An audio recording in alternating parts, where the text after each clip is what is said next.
Olá, bem-vindos a mais uma análise aprofundada aqui conosco. Hoje a gente vai mergulhar nos capítulos 24 e 25 de Atos. Vamos acompanhar os desafios legais que o apóstolo Paulo enfrentou lá na Cesareia, sabe? Perante dois governadores romanos, Félix e Festo. A gente está usando o texto bíblico e também, claro, notas e comentários de Bíblias de estudo para guiar nossa conversa. Nossa ideia aqui é desenrolar essas acusações contra Paulo, sacar a estratégia de defesa dele, observar as manobras políticas que eram bem perigosas na época, né? E também analisar aquela decisão crucial que ele toma e que muda o rumo de tudo. A situação era tensa, viu? Paulo tinha acabado de escapar de Jerusalém e agora está de frente com a justiça romana de um jeito bem formal. Então, vamos lá, vamos começar a desvendar isso aí.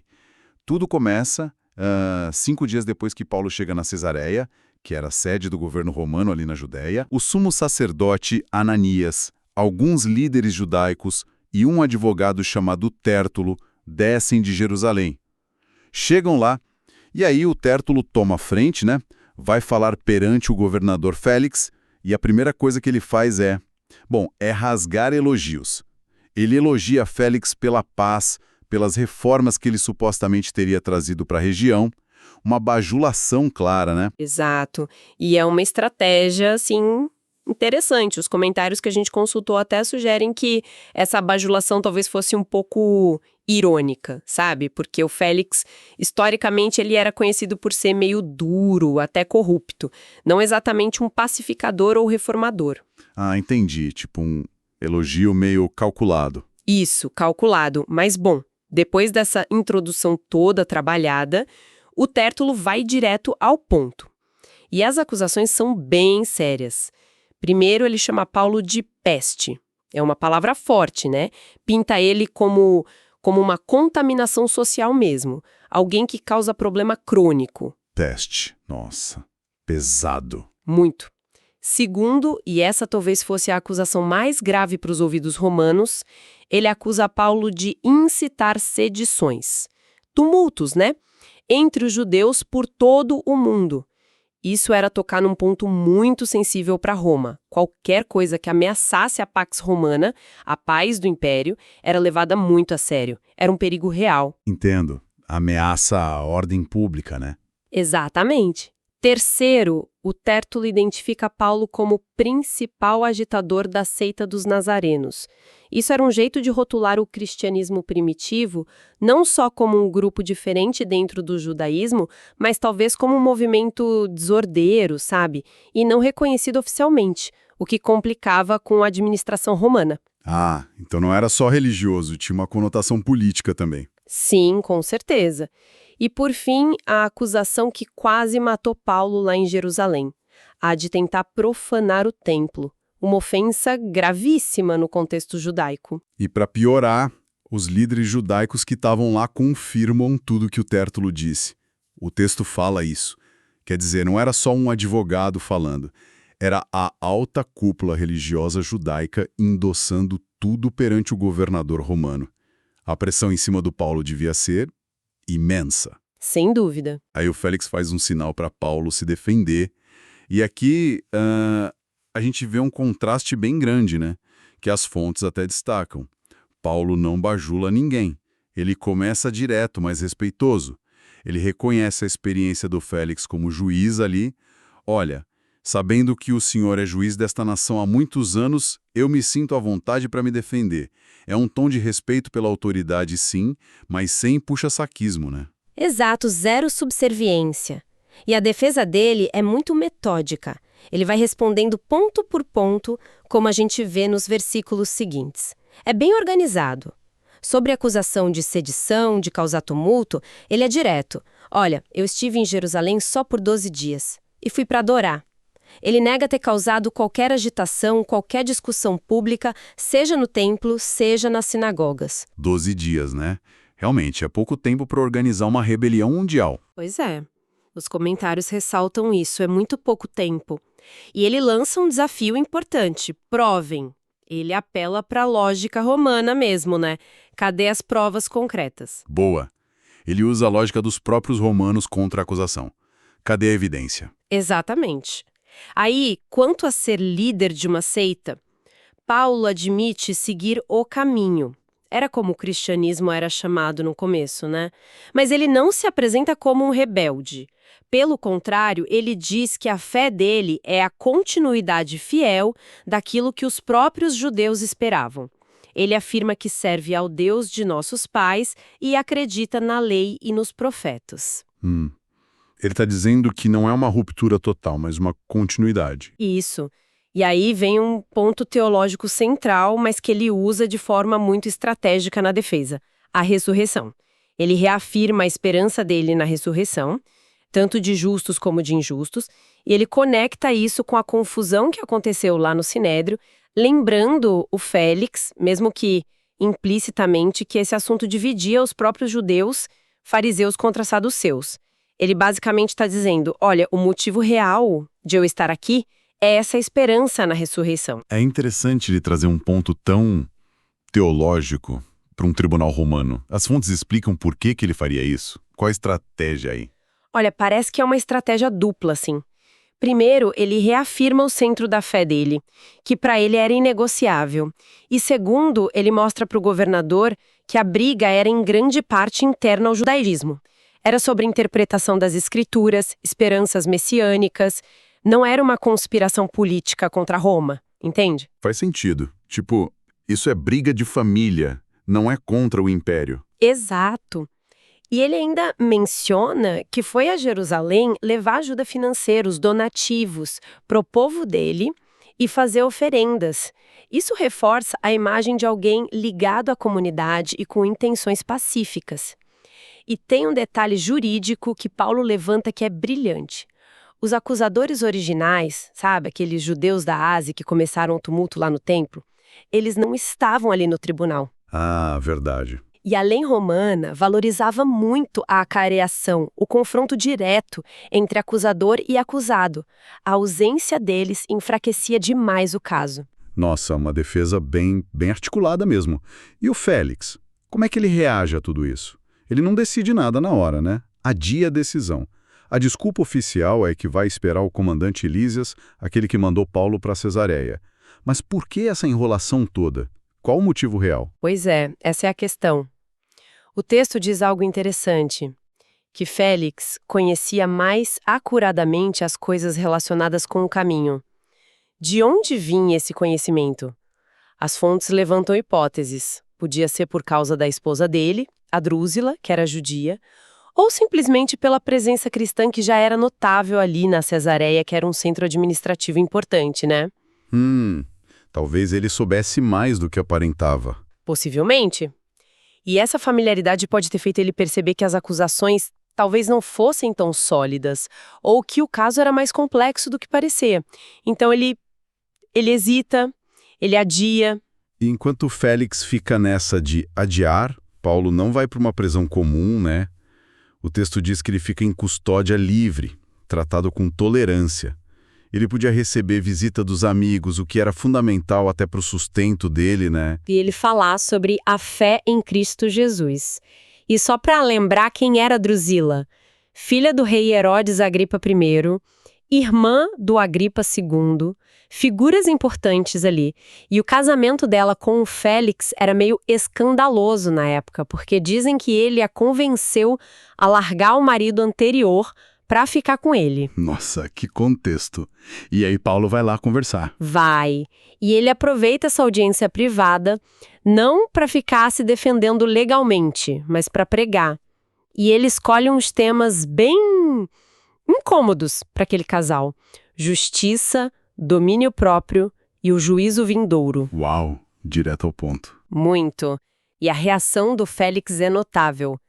O texto diz que ele ficou amedrontado, apavorado, porque esses temas justiça, autocontrole, julgamento futuro batiam direto nas feridas do Félix.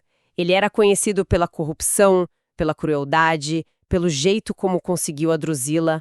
As palavras de Paulo parecem ter atingido a consciência dele. Que momento de impacto. Mas não durou muito efeito, né?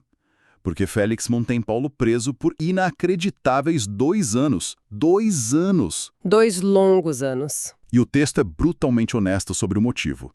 É um insight, assim, crucial das fontes sobre como funcionava a política romana na província. A corrupção era tão na cara que o Félix ficou adiando por 2 anos, esperando abertamente que Paulo oferecesse um suborno para ser solto. Exatamente isso. O texto é explícito. Esperava que Paulo lhe desse dinheiro. E Paulo, claro, não oferece suborno nenhum. E esses 2 anos de espera mostram não só a corrupção do Félix, mas também a paciência ou talvez a resignação estratégica de Paulo, né? Preso ali enquanto a política e a ganância rolavam soltas ao redor dele. Que situação?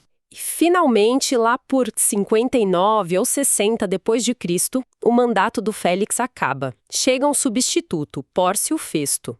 E qual é a última canetada do Félix em relação a Paulo? Deixá-lo preso. O motivo, segundo o relato, era fazer favor aos judeus.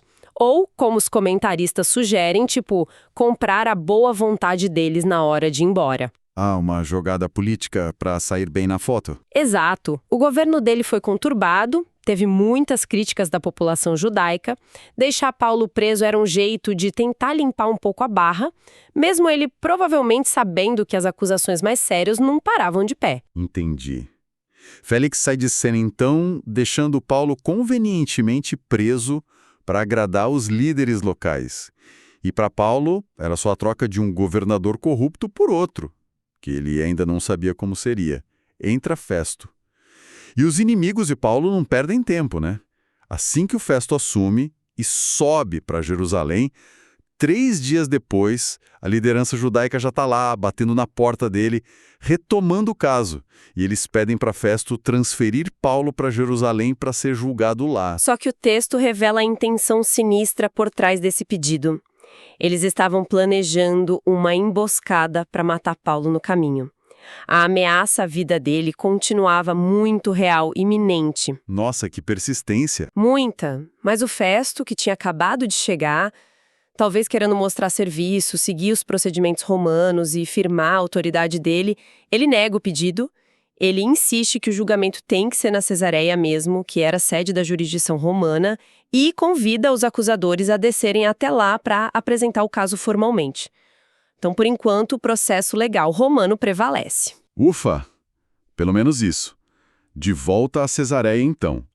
O julgamento recomeça. Festo no tribunal, Paulo ali presente. Os acusadores repetem muitas e graves acusações, mas o ponto crucial continua o mesmo. Não podiam provar. Essa falta de provas é um tema que volta sempre, né? Sim, é recorrente. E Paulo reitera a defesa dele, agora de forma ainda mais concisa: nenhum crime contra a lei judaica, nenhum crime contra o templo e nenhum crime contra César. Ele cobre todas as bases: religiosa, local e imperial. Bem completo. Só que aí, a pressão política volta com tudo. O Festo, assim como o Félix antes dele, parece que sente o peso da influência dos líderes locais. O texto diz que, querendo fazer favor aos judeus, talvez, para começar o governo dele com o pé direito, com essa gente importante, ele faz uma proposta para o Paulo. Ele pergunta: olha, Paulo, você quer subir a Jerusalém e ser julgado lá por mim a respeito dessas coisas? Parece uma pergunta razoável, né? Ser julgado por mim, ele diz. Mas era uma armadilha disfarçada, né? Totalmente. Paulo ficou numa sinuca de bico. Ir para Jerusalém, mesmo com Festo presidindo, era entrar na toca dos leões. O risco de morrer ou de ter um julgamento totalmente enviesado pela pressão local ia aumentar demais. A tensão ali devia estar, palpável, com certeza. E aí vem o momento da virada. O Paulo percebe o jogo perigoso do Festo. Ele se recusa a ir para Jerusalém e joga a carta mais forte que ele tinha. Ele invoca os direitos dele como cidadão romano, ele afirma com toda a firmeza: eu estou perante o tribunal de César, é aqui que eu devo ser julgado. Ele argumenta que não fez mal nenhum aos judeus, como o próprio Festo podia ver, e que se ele fosse culpado de algo que merecesse a morte, ele não fugiria. Mas se as acusações são falsas, ninguém tem o direito de entregá-lo só por conveniência política. E então, a jogada decisiva, as palavras que mudam tudo. Apelo para César. Que momento! O provocatio ad Caesarem. Era um direito fundamental de um cidadão romano. Não era para qualquer um no Império, não. Se um cidadão sentisse que o julgamento dele estava sendo injusto, ou se ele enfrentasse a pena de morte numa província, ele podia exigir que o caso fosse transferido para Roma, para ser julgado pelo próprio imperador, que na época era o Nero. Caramba, que recurso poderoso. Muito. E as implicações foram imediatas enormes. Primeiro, tirou o caso completamente das mãos do Festo e da influência dos líderes judaicos ali na Judéia. O Festo não podia mais julgar nem mandar Paulo para Jerusalém. Acabou ali a jurisdição dele. Uau, tirou o poder dele na hora. Na hora. Segundo, garantiu a segurança do Paulo. Nada de emboscada no caminho para Jerusalém, o transporte para Roma seria feito sob guarda romana, era uma proteção física imediata. Faz tudo sentido, ele estaria sob custódia imperial. Exato. Terceiro, foi um uso estratégico muito inteligente dos direitos de cidadania dele. Quando ele viu que a justiça local estava sendo comprometida pela política, ele usou o próprio sistema legal romano a favor dele. Uma jogada de mestre. Que virada espetacular. Pensar que esse direito era a chave para sair dessa situação toda. Exatamente. E tem um quarto ponto. Embora o texto não diga que essa era a intenção consciente de Paulo naquele exato instante, esse apelo se alinhou perfeitamente com algo que já tinha sido mencionado em Atos e nas cartas de Paulo. O desejo dele, e segundo ele um chamado divino, de levar o evangelho até Roma. Então o apelo acabou se tornando um meio providencial para que isso acontecesse. Incrível como as coisas se encaixaram. E a reação do Festo? O que ele faz? A reação dele é quase burocrática. Ele conversa rapidinho ali com o conselho dele, os assessores legais, e dá a resposta oficial. Você apelou para César, então para César você irá. Pronto, estava decidido. O destino de Paulo agora apontava para a capital do Império. Recapitulando então, a gente acompanhou Paulo navegando nessas águas bem turbulentas da justiça romana provincial, né? Enfrentando acusações que não paravam, vindas de conflitos religiosos, mas turbinadas por interesses políticos. A gente testemunhou a corrupção e a indecisão calculada do Félix, que prendeu Paulo por 2 anos esperando suborno em favores políticos. Vimos a pressão em cima do sucessor, o Festo, quase levando ele a tomar uma decisão que seria fatal para o Paulo. E, finalmente, essa jogada brilhante de Paulo, usando os direitos de cidadão para apelar ao imperador. Que jornada! É realmente impressionante, né? Como essa narrativa consegue entrelaçar a fé pessoal inabalável do Paulo, os detalhes complicados da lei romana e a crueza da política local.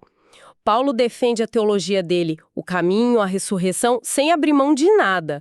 Mas ele não é nada passivo diante do sistema, né? Ele usa ativamente os mecanismos legais que ele tinha, a cidadania dele, para proteger a própria vida e, claro, a missão dele.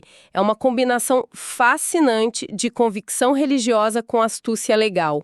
E fica uma reflexão interessante que essas fontes nos trazem, né? Esse apelo para César não foi só um ato de autodefesa ou só a busca por um julgamento mais justo.